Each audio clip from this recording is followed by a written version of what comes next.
Coming up on this episode of Off the Fence, where we look back at the big race from the weekend, the Clarence House Chase, in the company of Barry Geraghty and Tony Keenan as always, and the boys have some excellent views on what was a smash-up between Shishkin and Energumene, a fabulous race, and we dissect that in detail.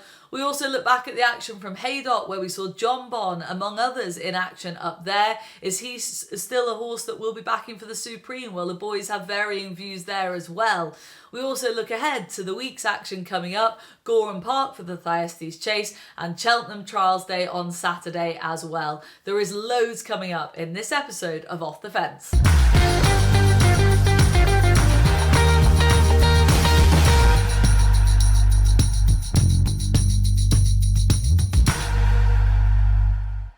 Hello and welcome to Off the Fence. This is your weekly rundown of all things jump racing as we take you through the jump season all the way up to the spring festivals. This is where you need to be for all the best information, and we've got a belter of a week to get through. We're going to look back at the weekend's action and we're also looking ahead like we always do. We're going to bring in a few of our viewers' questions, and there's some tracker horses in there too, so loads to get across this show. And but before I go any further, of course, the usual thing, hit subscribe on our YouTube channel. I only say it every week because my producer will get cross if I don't. But that's all the housekeeping done and dusted, out of the way. Without further ado, let's crack straight on. Say a very quick hello to the boys. Tony, what sort of form are you in this week? All good, yeah. Went to Navan on Saturday. Very enjoyable.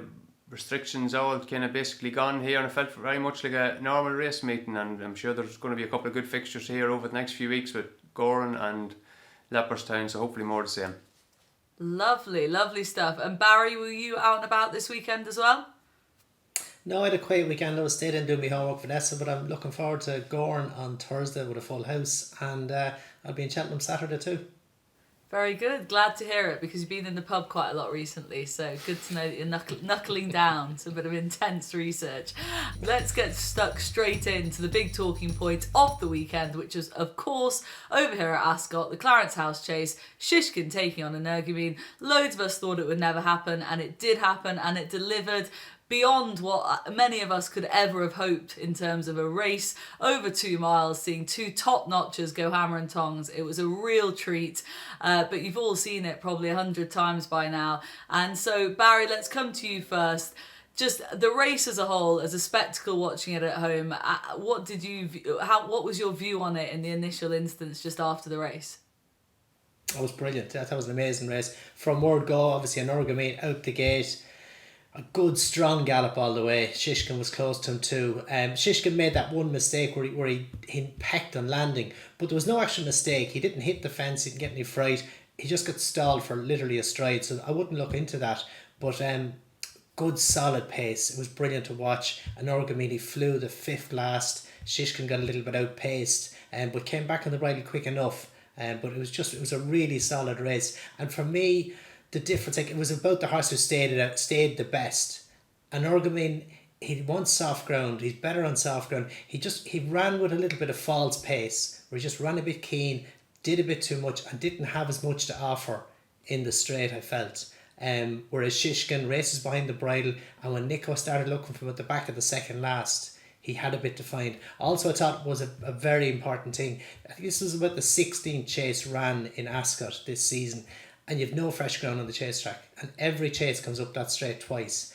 But Nico chose to go wide, and for me he got fresher ground. I know that's a line I've taken a lot over the years. Fresher ground, he's only won a length, it makes a big difference. But it was an amazing race to watch. It lived up to it. The handicapper had it right. He had Shishkin a pound ahead of Energumene, and he only won a length. Very interesting in terms of the ground angle, Barry. I don't think that's been touched upon before. Tony, at the moment, Shishkin's now 6-4 on for the Champion Chase, and Energumene is 3-1. Do you think those prices are fair for the Champion Chase at Ascot? And you might have been at Navan on Saturday, but surely you got to enjoy it somewhere on the racecourse, did you?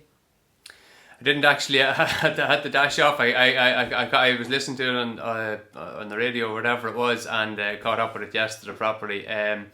Look, very enjoyable race. Lived up to the hype, which doesn't always happen. I suppose pace and time wise, things like that. There's some excellent resources there on the website you can check out. Basically, like, compare the sectional tools on the website, it's an even pace. Both of them have raced efficiently. I think the finishing speed's around 100%. A track like Ascot, the finishing speed is around 100%. Energumene dipped marginally below that late, but it was only marginal. There's nothing really to be taken out from it. Like, he didn't go too hard. Shishkin didn't quicken up massively. It was an even pace kind of from the get-go. It built. That's what it looked like visually, and that's what it was. Their overall time was really, really good. There was no race run over the same trip on the chase course on Saturday, but there was the Phoenix Way race, the handicap over further was the other kind of reasonably run race on the card, and from the same part of the track that they're covering, from the first in the Clarence House to the line, like the race was basically 7.5 seconds quicker, despite Shishkin and Energumene carrying 17 pounds more. So it's just a really good time. I see time form have gone, pushing them up into the high 170s there on time figures. So again, no one is surprised at this. The two of these have always have repeatedly run fast times over and again. So they're just doing what they do. Yeah, Barry's covered a lot of it there. I hadn't heard the thing about the wide trip, and I will be interested to see how that plays out at Cheltenham. Does Nico try to get a little bit tighter to the rail and try to cover a little bit less ground? He'll find that tough, because Paul Townend, he's like a magnet to the rail in Ireland anyway. Anytime you see him at the start, he has the box seat. That's the way a lot of the Willie Mullins horses are ridden, I suppose, close enough to it. But so that's an interesting aspect to it, and it is all the small details and how things are going to play out, what changes are going to happen between now and Cheltenham. One thing again, I just would point out, the Ascot race is probably a stiffer test than the Cheltenham race. Like, the Ascot race is over 2 mile, 1 furlongs. The Champion Chase recently hasn't even been run over 2 miles. It's actually a little bit short of 2 miles.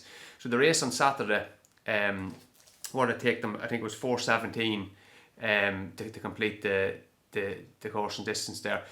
The Champion Chase, last 5 runs of Champion Chase, 3:58, 4:10, 3:59, 4:06, 3:54. So even the slowest race in the Champion Chase in recent years, I think it was Politologue's year, was 4:10.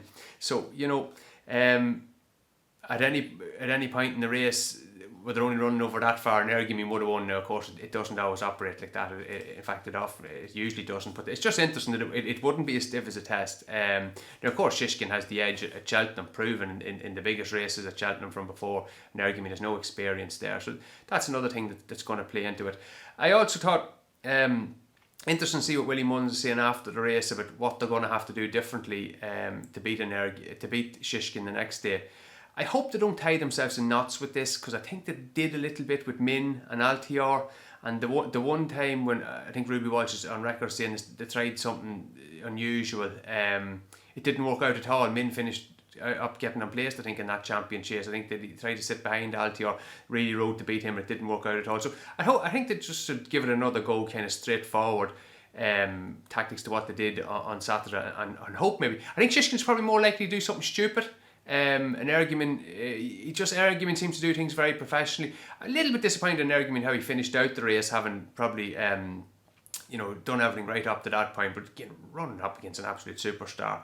So maybe not overthinking things. The other option, like, this is the real cynic's way of looking at it. Like if Willie Mullins wants, he can probably do a little bit of a Ballydial on it. Like he can probably run 2 or 3 to kind of get in the way if he really wants to be negative about it. Like, he is cash back and silliest Emery and all that type of stuff. Like, I know they're not making stallions here, but like, if he wants to really mess with things, keep your man out wide and things like that, he possibly can. But yeah, it's all set up nicely for Cheltenham. I wouldn't be too. If I was having a bet at the minute, I think I'd be much more likely to back in Energumene than I would 3-1 from 6 I just think to 4 on. Like, it wouldn't be a massive opinion, but like I wouldn't be Shishkin at 4-6. No, I'd be just happy enough leaving him. You can probably back in Energumene each way. I know that type of short price isn't each way for everyone, but some people saying like you're getting 0.6 to 1 to 1.6 to 1 to place and all that type of stuff. That's all right, So yeah, I think it's set up nicely. And the other thing, I suppose, so some people would be saying, did they have a very hard race? I think that's an interesting one. They ran very fast, right? I think that can be a thing that gives them a hard race. The thing that would suggest to me that maybe they didn't have a hard race, they weren't stopping late. I think when horses are stopping late, you know, they're not maintaining their pace in the last 2 or 3 furlongs. To me, that's the time where I'd start the lights to go off, and I'm saying, oh, did they have a hard race? There's also the argument people say, look at the way Altior and Cyrname were at Ascot, and neither of them were ever really the same. I suppose the difference here is that it wasn't the first start of the season for either of these horses. Yeah, I think that's crucial, wasn't it? That really bottom first run of the season, I think. So yeah, like, even if you want to talk yourself into, maybe if you do believe in the hard race stuff, you want to chance something to get into the frame at a big price. Like, everything is a big price, bar the two of them. Newman Egber's going to be fresh. Hitman probably still has a little bit of upside. So yeah, I think it's a race definitely that can bear analysis from a betting point of view. But Shishkin at 4 to 6, no, he'd be the one I wouldn't actually be interested in playing at the moment anyway. Okay, well then, Tony, you've answered Maurice Fitzgerald's question already. Maurice, you asked, did the team feel that such a gruelling, tough race will leave the mark on Shishkin, make him vulnerable in the Queen Mother Champion Chase? Well, Tony has just answered that for you, Maurice. We also had another question from Pony Express 1979, great name. Asked Barry, does he think if Paul Townend had kicked for home off the bend, would it be a different result? The more I look at it, the more he could have stole a few lengths turning in. And then that also ties in, Barry, with the next question I have for you, which is basically, if Barry was riding Energumene, how would he go about trying to reverse the form? That came from Andy Napper on Twitter. So Barry, how would you, if you were Paul Townend and you're building up towards the Cheltenham Festival Queen Mother Champion Chase, what would you do differently? Or would you be sort of leaning more towards Tony's lines of thinking, which is actually just keep it simple, don't tie yourself in knots, just do what you did again and hope that, you know, like Tony said, it looks jumping wise like Shishkin is actually the one that could be more vulnerable to a mistake around Cheltenham, more so than Energumene, whose jumping looks, touch wood, pretty solid. Yeah, well, if I was Paul Townend, I'd be getting over to Cheltenham early Sunday and get out and do a rain dance and spend the next 3 days out doing a rain dance, because Energumene would have a chance on really soft ground. But if both horses have a clear round, Shishkin beats him all day. He doesn't beat him far, but he beats him every time. I think Shishkin, he jumped reasonably well. He does jump left, which is going to be better suited by going to Cheltenham. If Energumene is on front, making the running down the inner, he's not violently left. So he'd be happy, Nick will be happy to sit second or third, 2 or 3 off the rail, wherever he gets a slot. But going left-handed, it just suits him. He measures his fences better going left-handed. He measures his stride and just adjusts better going left-handed. He's shown that in the Arkle. Where he was very good. So I'd have no concern. To me, Energumene, he could only beat Shishkin if something is amiss with Shishkin, or if the ground was really soft, he would have a chance. Yeah, funny. Can I just something on that? On the ground. I actually think Shishkin likes soft ground. I thought his worst performance last season was Aintree. Now it's possibly end of term stuff where he's underperforming, and that could totally be the case, but I actually thought Aintree, when he got on the really good ground, he always has a little bit of head carriage again, like come back to the day when he won in Huntingdon and stuff like that. I thought his head carriage wasn't great in Aintree on the really fast ground. I think if he pitched up somewhere on the ground was really fast, that might be the day that would catch him out. If you had a horse very suited with that. No, so yeah, because the Supreme win was on really testing ground. So yeah, maybe Energumene, like, look, all likely Shishkin will just win again, but it was only a length and a half, and you know things can go wrong. And I say they'll come up with something. I hope it isn't too extreme what they're going to try the next day. I like it, boys. Difference of opinion. And before we move on, Barry, just a quick sort of nod towards the trainers, because obviously Willie Mullins and Nicky Henderson are the two men who made this clash happen that we all wanted to see. Neither of them ducked out. Obviously, Nicky's taken a lot of flack throughout the last few weeks and months about ducking and diving various clashes, but none of it this weekend. And I just thought after the race, both of them, Nicky's kind of an emotional character at the best anyway, but Willie has a poker face like no one else I ever know. But even he was clearly quite sort of animated after the race. He clearly enjoyed it despite the fact he finished second, enjoyed being involved in the day. And I suppose just a nod from our point of view to the trainers in this instance, Barry. Oh, definitely. It was a vintage race, and you could see that in Willie, and you could see his disappointment. The Champion Chase is the only one at the festival that Willie hasn't won, so he's wanting that one. But you have, top marks to Nicky especially. You know, everyone has been giving him stick, especially when he didn't go to Tingle Creek and he said the horse wasn't right. Where this race, if you saw him, the thing that I noticed was when he turned to get on the track, when he was cantering down, he just looked so well. Whatever the camera angle was, he just caught him, and I was, oh my God, that lad just, he was on fire. He looked a picture. He had a beautiful skin, looked really ready. He was where he wanted him to be. And that's what he said in his interview after the race. He said his work was so good, he'd schooled so well, everything was saying to run, so he ran him. He didn't do that in the Tingle Creek. He wasn't in the same form, and he knew if he ran him there, he was going to set him back, and Saturday wouldn't have happened. So it was brilliant, but that's the judgment, that's the call, that's the difference between a good trainer and a brilliant trainer like Nicky. Yeah, absolutely. And even in the build-up to the race, actually, you just kind of noticed in interviews that Nicky was clearly had a bit of a spring in his step. He had a wry little smile going on. And clearly Shishkin was just ticking every box at home. And then you get that sort of race on the race course when the trainers can deliver them like that. So credit to them. And hopefully we have the same at Cheltenham come the champion chase again, because it's going to be a cracking rivalry to follow. Let's move on, Tony, and kick on to Jonbon, sticking with another Nicky Henderson star. Nicky Henderson is going to get a lot of mentions in this show because he's had a very good week. Jonbon next, obviously won the Supreme Trial up at Haydock. It's a no from me, Tony, I'm afraid. If we're looking at the Supreme, it's a no from me. He didn't do enough, and it's a strong enough category, and there's a few little areas I don't like about him, but he was workmanlike is the word that's been bandied around, and that's what I'm sticking with here. I don't know what you thought of it, Tony. Yeah, would agree with that. Just especially the division looks so strong, and you've horses putting in dominant performances at the head of the market.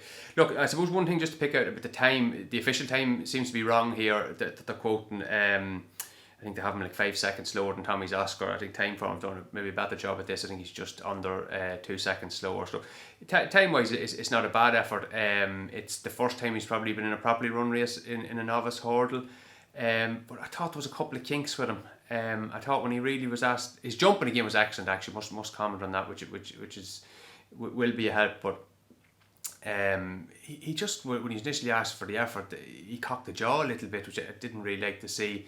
And then he's hanging a bit in the finish, and he sweated up a little bit beforehand. He's one now that, I don't like guessing about which horse will or won't handle preliminaries at various meetings, especially with these. Well, obviously Cheltenham is the meeting that's going to find out horses with the crowds and the buzz and all that type of stuff. And it's definitely not an exact science, because obviously Classical Dream lost the plot the year before he won the Supreme a little bit, and then it was able to overcome that. But he would be one that would be on the list a little bit, as would like we had someone on to me there tweeting me during the week. I think it's the chap who's involved with Royal Cahala, manages that syndicate. He was saying that would you be worried about Dysart down one, and I would a little bit, because I'd say he's a bit flighty as well. So it is just a little concern there, and maybe more as a thing for post race. You might have an excuse that they didn't maybe handle preliminaries that well. But no, I think Jonbon, I'm surprised he's drifted out a little bit. He's gone from 7 to 2 out to 4s, 5s. I think with the rivals being so strong, you could definitely make the case that he should have drifted a little bit more. Obviously you can't take a totally literal reading on the horse that ties in with Constitution Hill, Mate A and stuff like that, but yeah, visually it would have been looked a lot harder work than the two at the head of the betting had on their kind of penultimate run before the big race. Yeah, absolutely. He's currently, I think, 4-1 for the Supreme. We have a question from the Racing Podcast that came in on Instagram. He asked, is Jonbon as strong for the Supreme after what seemed like an age on Saturday for him? Barry, are we being a bit tough on him? I reiterate a lot of what Tony said. I thought just something about his attitude, the way he carries himself. My words before the show was he has this piggy little eye, which I'm not a big fan of, and there's something about him. But we've been talking about his attitude for a little while, because it's been well publicised that he wasn't the easiest to start with at home. Apparently he settled down a lot. He clearly is a work in progress, so I don't want to be too rude about him, but I just think with such a strong division, you've got to pick holes in some of these horses, and for me he's a long way off the finished article at this stage. Yeah, it was a workmanlike performance, there's no doubt in that. But he is 3 from 3 over hurdles, so for a piggy eye, he's probably doing okay. I suppose Haydock is a very different track, and its emphasis on speed. He didn't show the speed we expected, but he did stay well and he kept going. The other thing I thought which was positive, that albeit he was a little keen, but he was happy to take a lead. You'd imagine with a faster run race in the Supreme, he'll get more cover. So they're the positives to take out of it. And as I say, he proved he stayed, which I would be happier going into Cheltenham looking at a fella knowing that he stays I'd rather him be a little bit one pace than a flashy fella who blitzes away from the field and mightn't just get up the hill. So they're the positives, but it's a very strong year, I think. So he needs to be better, I think, than what he showed on Saturday. Okay, well, we also had a load of people asking us, basically, for the Supreme, who do we fancy, whether it be Jonbon, Constitution Hill, Dysart Dynamo. Producer has asked for 10-second answers from all of us. Well, I'll do mine and Barry's Constitution Hill. Correct me if I'm wrong, Barry? No, it'd be Constitution Hill if Nesta. Yeah, so then just from you, Tony, which of the three? Just one answer. Dysart Dynamo. Oh, lordy lord. Right, let's move on. Let's stick with Haydock, actually, because we should give a special mention to Tommy's Oscar. Won the champion hurdle trial up there. It was a long way off being a champion hurdle trial, if we're being deadly honest, and he's now about a 33-1 shot for the champion hurdle. But he's having a fantastic season. For connections, which we're all going to, it's a sort of fairy tale type connections, owner, trainer, you all know the story by now, farmers up in the north, the Hamiltons. Apparently there's a Sky Sports Racing feature coming out on the channel very shortly, so keep an eye out for that. But Barry, very quickly from you on this, does he have any chance in a champion hurdle, if we're being deadly honest, or is he just an also-ran? No, I think you'd have to improve. It was a good performance on Saturday, but he's Golden Citizen, 5 lengths behind him, is rated 134. So, as I mentioned earlier, Haydock is a different track, but no, I think he's a bit to go to catch up with Honeysuckle or even Sharjah for that matter. Yeah, absolutely. I think so as well. It'd be great if they do run there, but I think he has a long way to go, actually, in my eyes. And another horse who would have to, for me, improve again would be Royal Pagala Gold Cup. He obviously won the Peter Marsh off an extremely heavy weight, toughed it out, brilliant staying chaser, pinpoint accurate jumping off the home straight. I love that performance. Even before the Clarence House on Saturday, that for me was a real highlight of the day, but then of course was blown out the water by the 2 milers down at Ascot. But Royal Pagala is currently 20-1 for the Cheltenham Gold Cup. Tony, I think again that we're talking about an also-ran here. He's going to have to, I think he's going to lack for pace and class in a Gold Cup, but I suppose you can't take away from a performance like that. No, got the job done under a big weight. I suppose perhaps the most important pointer is that he does give a form boost to Plutarch's Betfair Chase win, which would have looked a little bit questionable, visually brilliant, but just wondering how did others perform in behind. But he certainly would give that a little bit of a lift. Yeah, the Gold Cup, I think you've 2 pretty solid horses at the front end of it. I was leaning Galvin and up in the air. Haven't really decided what I'm going to do. Going to have to have a little re-look at that. But yeah, that certainly a plus back in a Plutarch's balance sheet there. Okay, and Barry, you can answer Graham Lee's question from Instagram. He asked, on the topic of Royal Pagala, he asked, is Royal Pagala back in the Gold Cup picture, or could he be another Haydock specialist? Well, he's a good specialist on Haydock, there's no doubt about that. He's beaten, 49 lengths in the Gold Cup last year, and he's 22 lengths behind Plutarch, so he'd have to improve an awful lot on those 2 runs to get back into the Gold Cup picture, but hats off to him, he's very good on Haydock. Fair enough. Let's rattle on then to more of the weekend action. Thurles on Sunday, saw some good horses come out there. The headline act was really Allaho. We spoke about the Ryanair at length last week, Tony, and it's straight over to you now, because I believe are we all in reverse gear at this stage on off the fence in regard to what we all agreed about Allaho last week? Yeah, look, big time. I was tempted to get on to you. See, could you put, as soon as I saw he was entered at lunchtime on Tuesday, just saying like, bloody hell, they're telling us he's going straight, and here he's pitching up. Yeah, this just makes total sense. Good trainer spots. Probably need another run into him. It's probably not going to be a great race. And yeah, this just sets him up beautifully for the Ryanair. Jumped a lot better than he did at Punchestown. Saw the horse that was second to him, Fakir Duderies, probably isn't what he was last year, or at least Allaho has kicked on possibly a little bit as well. I don't know, but I actually thought the market reaction to this underplayed him a little bit on Sunday. As mentioned last week, it's a weak race. It's probably going to cut up. Odds against seems pretty decent. He feels more like probably a 4 to 6 shot, something like that, especially with proven effectiveness over the course. Not just proven effectiveness, proven brilliance over the course and distance. Do think St Calver, as I said, has more potential with his new trainer, but it looks set up for Allaho, and he is the type that's going to scare a few off as well.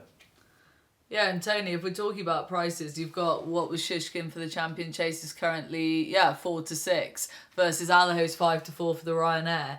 I think it's pretty obvious which one you'd be siding with at this point at those prices. If we're talking about shorties. I would, or even something like Bob Ollinger and things like that. Like Allaho's been there, done that. He's still in his prime. He's had a lovely preparation. He doesn't have an Energumene possibly to beat, or maybe a gallop in the Champs coming back into a Turner's Chase or something like that. So I think that's a perfectly decent price. If betting a short price at this stage is your thing, and there is some non-run or no bet there available as well. So definitely wouldn't put anyone off that. And Barry, just a word from you on Allaho. In terms of a horse, I mean, he looks like a brute of an individual, and then he goes through his races like a real bully on the track as well. Is there any hold to picking him at all ahead of going back for a second Ryanair at this stage? I don't think so. And that performance was brilliant because he was out the gate and he went hard. And Thurles is a sharp track, and you have a downhill run of the straight. The ground was reasonable as well. Where he's going to be on the new course in Cheltenham with the Ryanair, big test on stamina. It's a big galloping track. So it all plays to his strengths. So, and factor to the reason he was a good winner in Clonmel earlier in the season. So, he's held a reasonable level of form, and he dismissed him. Notebook's a good horse, and personally I thought Notebook's been crying out for a trip since his novice year. So, he dismissed the two of them. I thought it was a brilliant performance by him around the track, which wouldn't play to his strengths. Good, jumps a little bit left as well, so he's going to be better in Cheltenham. Yeah, lots to like and plenty to like about his price at 5-4. If you fancy a short one at the Cheltenham Festival, he might be your best bet in that category anyway. Tony, let's focus in on Navan on Saturday. I completely missed this. I must admit, I was across all the UK racing and none of the Irish racing. So I'll let you take the lead here and not try to be clever in any way, shape or form. You were there. What were the highlights? Yeah, just a standard card, but I thought there were a little bit of things you could learn from it, some interesting things. Actually going to start at the end. Jayu Machine won the bumper, very likeable performance. He's now run a good race under two totally different sets of circumstances. Strongly run race at Christmas and a very steadily run race here on Saturday. Almost looked like a flat handicap when they were coming to the two pole. They were so tightly compacted, but he quickened up very well. He provides obviously a form boost to Facile Vega from Christmas, but also I would say indirectly to his stablemate Sandor Clegane, the Game of Thrones character. I got the impression from a couple of interviews Paul Nolan has done that the Sandor Clegane horse is much better regarded than this one that won on Saturday. So that's probably a fair pointer. Now, he was intending running at the Dublin Racing Festival if he could get some cut in the ground. That doesn't seem likely at the moment, but he's an interesting horse. And Paul Nolan actually has got quite a nice crop of good young horses going at the minute. And he's bringing them along gradually, so he'd be hoping to get a Grade 1 winner out of some of these in the future. I thought Banbridge, who won the opener, I took this horse on. I actually thought he ran really promisingly at Christmas, but not for going back to 2 miles on decent ground in a small field. I thought he definitely wanted up and trip, but he got the job done anyway. Despite making a few jumping errors, he sort of grounded out. Very likeable performance. He's one definitely to keep on right side when he does go up and trip again. Bit of a long shot here, but maybe the Martin Pipe, something like that. Joseph O'Brien, good record in. I think he's had 5 runners in it, a winner in 2 places. Looks like the type that might take to that. So I like that performance. The handicap race was won by the very man with another horse that tied in with him, Bread and Butter from going back at a Navan handicap back in December. That looks a really strong piece of form by the way. Just worth maybe keeping an eye on that. Futurum Regum won that for a local trainer there, Hugh Finnegan. He's done a brilliant job with him, to be fair. That horse was a long-standing maiden, I think getting into the mid-20s in terms of start, couldn't win any sort of a race, even in bad flat handicaps, and now he's kicked on, won a graded race, hosed up I think on Tri-Town Day, won this graded handicap back over the same course and distance, and he's qualified for the Pertemps final as well, ship well at Christmas. So that's just a hot bit of form. And the horse that was second to him, Sassy Yet Classy, or Sassy But Classy, she would like further as well. So I think that's just a hot vein of form. I'd also give mention to the jockey on the second, Palace Rock, P.G. O'Hanlon. losing ride, but a very, very good ride. I had this horse an absolute monkey. But he's ridden him cold, and he's done absolutely everything bar drop him in the lane. So yeah, well done to him, even though he didn't actually finish in the number 1 spot. Go back, and don't often mention these kind of handicaps, so I'm not really that into them myself, the lower grade stuff, but I thought Max Charm was a really good winner now of the ordinary handicap. Big field, competitive race. Now I think as the card went on, especially in the bumper, the jockeys, they just couldn't get far enough off the rail. They were even out on the chase course going down the back. So I'd say the ground was well chewed up the inner. Max Charm was there for most of the race, and he still won.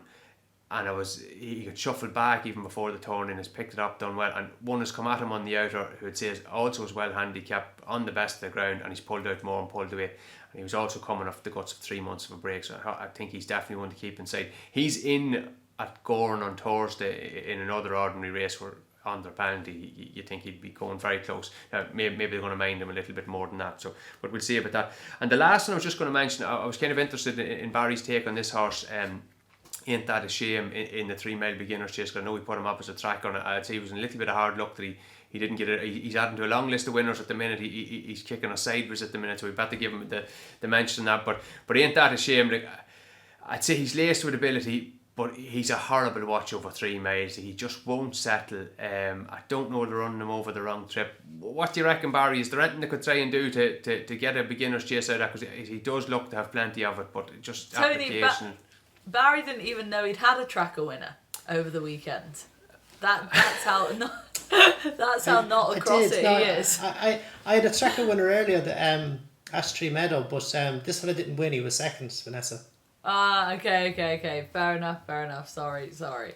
But yeah, no, Tony, you're right. I'd say back and trip 2.5 mile. He's a horse with a lot of pace, jumps really well, very keen, just wants to get on with the job. So I'd imagine dropping back to 2.5 and let him roll. He would have been a good winner had he settled. Back and trip should solve that problem, I'd have thought. So that, Tony, anything else to add from Navan? Because that is a pretty, that's why it is on the ground. Ears and eyes on the ground, in fact, at Navan, and that's the sort of report we get from the track. Racing Post and Timeform would be jealous of that. Well, thanks very much. I wouldn't say there's anything from the track. I'm going to track to chat to a few fellas and have a bit of crack, but it's just looking at the videos is all that is. No, there's no more insight than that. I would actually mention that the horse that Barry put up, Ash Tree Meadow. I think credit to the trainer. He looked a different horse from Christmas with the tongue tie, and I think it was the hood on. Actually, I thought he looked a little bit tricky at Christmas. Gordon is actually quite good at sorting out horses that showing a little bit of a kink in their ute, and maybe just a little bit of headgear, tactics a little bit different. But I thought he was really strong at the line. Value for more than the winning margin, I would have said too. Let's not give Barry too much credit, hey Tony. We're going to finish with a flurry with these tracker horses in the spring, or I'm hoping you are anyway. I'm out the back, I'm afraid. But Barry, over to you for just picking up a few other scraps from the week just gone by. Newbury had a very good card midweek just before the weekend, Thursday or Friday was it, but Walking on Air there, another impressive novice hurdler for Nicky Henderson, and goes into the Ballymore at 12-1, and you were quite taken with his performance at Newbury. Yeah, it wasn't so much the company that he was up against, but it's just how he beat them. He jumped the last, especially really well for a horse on his first and only run over hurdles. I suppose a lack of experience might be a problem for him going into the festival. He's on one bumper prior to this. But no, he flew the last, landed running, but it was just the distance he put between himself and the field, and he's galloping away. He was pulling up at the line. He won by, I think it was about 13 lengths. But no, it was just a really, really good performance. He's out of Refinement, who won the Stairs Hurdle at Punchestown back in 2005 or 6 or something. I was actually second on her in the festival bumper in Cheltenham in 2004. Very good mare. He's by Walk in the Park, obviously top class there. So he'll be interesting because he is open to improvement, and Nicky wasn't shy about saying the Ballymore was his target.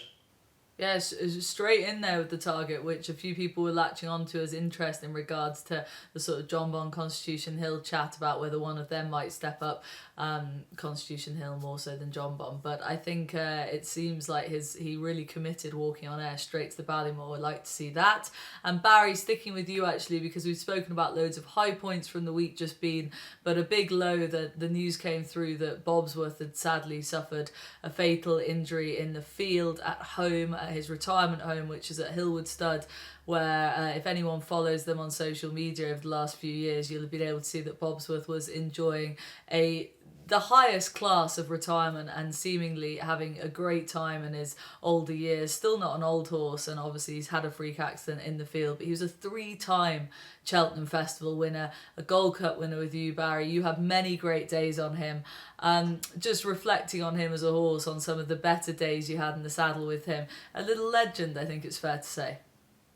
Oh, definitely. He was a gorgeous horse, and we had him here as a foal right through. Nicky bought him off as a 4-year-old, so I'd known Bobsworth since he was only 1 year old, I suppose. But no, he was a gorgeous horse. He had a lovely temperament, lovely manner, everything about him. And like that, he finished up with 2 young kids riding him, and it'll be such a loss to both Harry and Oliver Vigors. They were having a great time. You saw the videos, I saw them as well, photos, everything was amazing. But he was a brilliant horse. He was a super racehorse. He beat Rock on Ruby in a novice hurdle back in whatever year it was. I think it was over 2.5 mile. Rock on Ruby come back and won the champion hurdle the following year. And Bobsworth won the RSAs. They went different paths, but that's the quality he had over hurdles. But he proved to be a staying chaser, and his Gold Cup won by 7 lengths, and he was probably about 4 lengths down jumping the second ass. He had a serious finish. He had a massive kick, but took a little bit of time through his race. Had to be nursed along, but he was a super horse, and we had brilliant days. The Hennessy in Newbury, the Lexus in Leopardstown, that was probably one of my best days, especially racing in Ireland, was that Lexus. It was brilliant. It was a super renewal,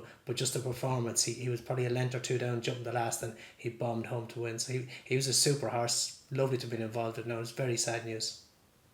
Yeah, absolutely. Nice words. And those shots of him in afterlife after racing, just incredible the way he sort of settled into literally being a sort of babysitter for 2 pretty young boys, and he obviously just had a fantastic temperament, and he was a bit of a legend on the track. So he'll be greatly missed, but specifically by the Vigors, I feel desperately sorry for them because they gave him top class care and attention in his retirement. Let's move on and have a look at the week ahead, because of course we've got some pretty big meetings midweek as well, with the Thurles meeting in Ireland, but we're going to focus in straight away on Cheltenham Trials Day. Some interesting entries at this point, Tony. I suppose looking at the Cleve hurdle to start with, we've got Champ, Paisley Park and McFabulous in that. Chantry House has an entry in the Cotswold Chase, Pied Piper in the Triumph Hurdle Trial. There's quite a lot to get through, but of those, obviously we've got some quite short priced horses in there. If Champ goes to the Cleve hurdle, if he lines up there, he's going to be a short enough price.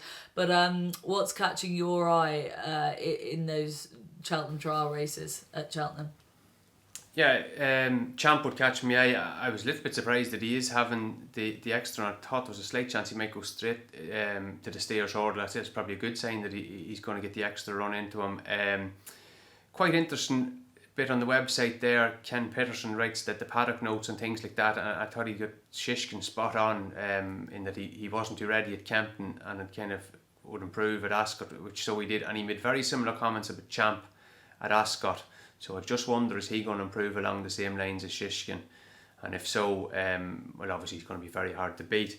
In the Cotswold Chase, the horse I'm looking forward to seeing is a High Seigneur. He's a bit of an ignorant horse, really, but the Kauto Star race didn't see him to best effect at all. He didn't go hard enough. I think if he makes things a stamina test, he'd be seen to much better effect. And I am very much looking forward to this juvenile hurdle. I wonder, is there a chance that Gordon Elliott is going to run Pied Piper? Is the entry here maybe a sign that Fedor is going to run at the Dublin Racing Festival? Look, I suppose if there were different owners, he'd be quite happy to run them against each other. But the fact that they're in the same ownership might maybe split them up. So obviously I'm a big fan of him, mentioned him before.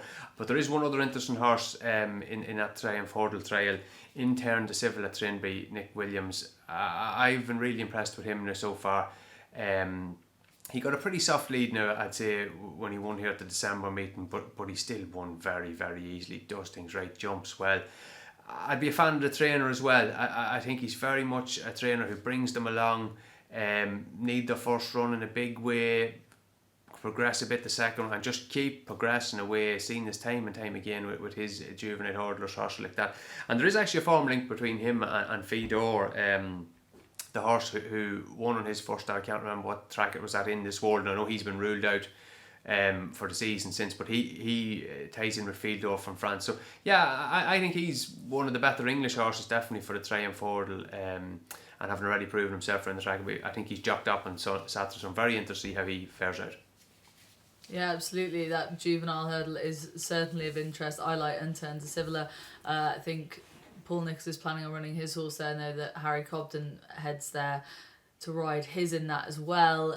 Just loads of points of interest actually, Barry, at this stage. Obviously, if Champ goes to the Cleve and wins it, as his price suggests that he will, and he's going to shorten for the Stayers Hurdle come the Cheltenham Festival, what would you be hoping to see from here? If he's going to improve for Ascot, then this could be a bit of a demolition job for him, couldn't it? It could be, and that he's expected to improve. Nicky didn't really fancy him going into Ascot, and he put in a great performance, so he's expected to improve. So you'd imagine there should be a good show here, all being well. I think the horse that really interests me in there, though, is Chantry House. He's 8 from 11. He's only been beaten 3 times. He pulled up in the King George when he never turned up at all. Whether it was Kempton was his problem, but I think there must be more than that was an issue with him. He was third in the Supreme, and then he disappointed in Novice Chase in Cheltenham last December, 12 months. So he's a very good horse. And for me, I think a High Seigneur, he didn't run to his best in Kempton. He didn't travel. He didn't jump. I always felt on the day, I felt that he ran like a horse maybe had just done a little bit too much. He might have had 1 or 2 gallops too many at home. He just looked a little bit flat. Yeah, because wasn't the report that he'd done a very big piece of work at home, that then, I think you did pick up on that after that Kempton race, that he might have just left a touch at home. Was that your feeling then? That was, and it still is, and I think it'd be the wrong thing to do to throw him in here, because even if he does come out on top, he's going to have a grueler, and that's not going to help his cause. There is an option of a Novice Chase in Weatherby, I believe, and I'd much rather see them go there, try and find a soft race and build it back up for the festival, because he didn't turn up in Kempton anywhere near what he was in Newbury previously when he destroyed the field. So but plus a horse going there and his third over fences. Cheltenham is tricky, and you're taking on older horses, and there's plenty of horses there to be handy and whatnot. There's I Wright, who won the rehearsal chase. He'll be handy, so he'd want to make it a test. He won that in very soft ground, so he'd be pressing up front. So it wouldn't just be easy for a High Seigneur taking on older horses, experienced horses. So I hope for their own sake they duck it. Yeah, I think I concur with that. We're both big fans of his, but it's probably more of a sort of work in progress at this point, and yeah, just save him maybe for another day. But let's move on to Goran and the Thyestes Chase on Thursday. Well, the Thyestes Day, obviously we've got the Galmoy Hurdle and the Thyestes Chase to get stuck into. Some slightly obscure entries going on in terms of the Galmoy Hurdle. We've got Classical Dream has an entry in there. A lot of people think he won't go. Alboon Photo, people very surprised to see him in there as well. And there's some other interesting entries too. What caught your eye? I suppose probably Alboon Photo is one of the most interesting entries. Yeah, a lot of Mullins entries, a lot of interest with them. I wouldn't say Classical Dream running myself. I think they'll be quite happy to go straight to Cheltenham, just with his good record fresh of late. Yeah, Alboon Photo, he also has an entry just released today there for the handicap hurdle at the Dublin Racing Festival. Yeah, I'm not in love with this, the thing about running him over hurdles as a prep run. Especially when, like, his main issue over fences is the jumping off them. Like, the engine has never been the issue. It's been getting from one side to the other. So I don't know. I'm sure they're not schooling him over hurdles intensively or anything like that. But just even the fact that that's where he's going for the race course experience wouldn't sound the most sensible to me. Another one there, Born in Victory. I see she's shortened up quite a bit for the Mayor's Hurdle on the back of this third place finish behind Classical Dream and Flora and Porter. I wasn't enthused by her at all. I thought there was no third in that race. They were so the front two were so far clear. She jumped a little bit better, yeah, but wouldn't be surprised she reverts type. Bad hurdling's been a feature of her so far. Now, to me, the interesting horse, the one they have to beat is Royal Gahala. She'll be suitably going up and trip. She's going to love that ground down there in Gore and good in testing for her. They were seeing even the soft at Christmas wasn't testing enough for her. So yeah, I could see her running very well. The big race itself, I think it looks a really good renewal. Like, I think it's some of the recent renewals, it's been just the Willie Mullins show in terms of he'd bring an older horse, maybe a Total Recall, back to form out of nowhere, and it'd be good. But the future relevance of the race wasn't really there. But there seemed to be quite a number of unexposed ones in this. Clat the Rears on a bit of a retrieval mission. Scary at 10. Braeside looks like one that would improve a bit for his run at Christmas, because he missed a target in between that and his win in Cork. Tesson's Ground's going to sit. But I would say that the